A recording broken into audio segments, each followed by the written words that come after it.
Anthony Skinner, good afternoon, my friend. Hi, Ian. It's good to see you. And of course, today we are continuing our series with parenting and the Enneagram. Why don't you tell us what number we're on today? We are on number 5. The Investigator. Investigators. Yeah, man. I'm Okay. excited to talk about these folks. You know, many investigators have told me that parenting really doesn't come naturally to them. Mm, It requires real effort and intentionality on their part. And I just want them to know, don't be discouraged. You know, like every type has its challenges. Yours are no greater or lesser than the issues that other types have to deal with as parents. that's good. I know many model parents who are 5s, right? Let me tell you some good things about them, right? They're balanced. They're cool in a crisis, man, in a family crisis, right?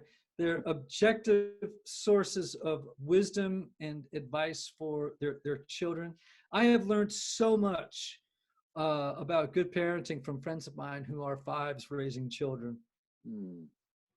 Well, why don't we give the folks some helpful tips for moms and dads who are investigator parents out there?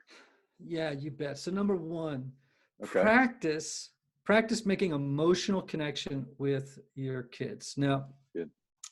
adult children of investigator parents have often expressed to me some sadness before that they never really knew or made an emotional connection with their 5 mom or dad.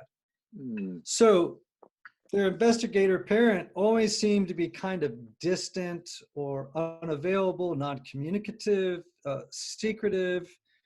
And what that message to the kid, even though the 5 parent never intended it to be this way, what it communicated was disinterest mm, in them as little people, right? Or even rejection.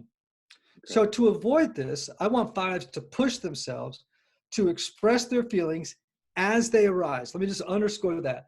As those emotions arise, openly express them, okay? And daily offer verbal and physical expressions of love to your children. So just practice making emotional connection with your kids, lest they interpret your distance and privacy as disinterest in them. I love the practice of daily offering the verbal and physical expressions of love. I think that's a powerful practice for the Yep. 5. So how about number 2? Be present. And I could say that about every type. Right. But for 5s, this is really important, right?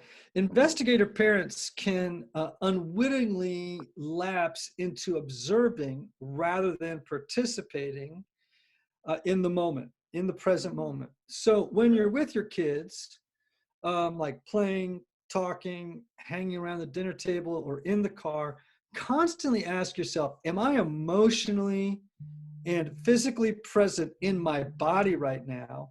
Or have mhm, I withdrawn into my mental castle? You know, like, mm. am I driving down the road with my kids and they're talking to me or whatever? Or it's just silent because I'm thinking about something. I've gone up into the inner sanctum, if that makes sense. I love that. I believe our good friend Amanda Cook, who is a 5, uses that verbiage, the attic of my mind, retreating to the attic of my mind. Yes, That's good, yes. not to withdraw. Okay, I love that tip. How about a third one? Be spontaneous. Ooh, Yeah. that's good for the So 5. yeah, man, kids love it when mom or dad spring a game or an adventure on them, Hmm. right? So surprise your kids with a trip to the zoo. Um, Surprise them with a trip to the park to play wiffle ball. That's If great. they're teenagers, buy concert tickets to a band that you both enjoy and Ooh, make it a date, you know. Finally, spontaneously express affection with your children, you know. So number 1, practice making emotional connection with your kids. Number 2, be present. Number 3, be spontaneous. And I want to remind our 5s that none of us ever fully crack the mystery of our parents. Your kids are never going to completely know you, but we should try and share as much of our interior world with our kids as we possibly can. And I know fives can do this. Oh, that's a good word. Well, we thank all of our listeners, and we want to give a word of appreciation and love to the fives out there listening. And we thank you, Ian, for these 3 tips of encouragement for everyone. Appreciate it. You got it. You got it. We love you, fives. Keep going. See ya.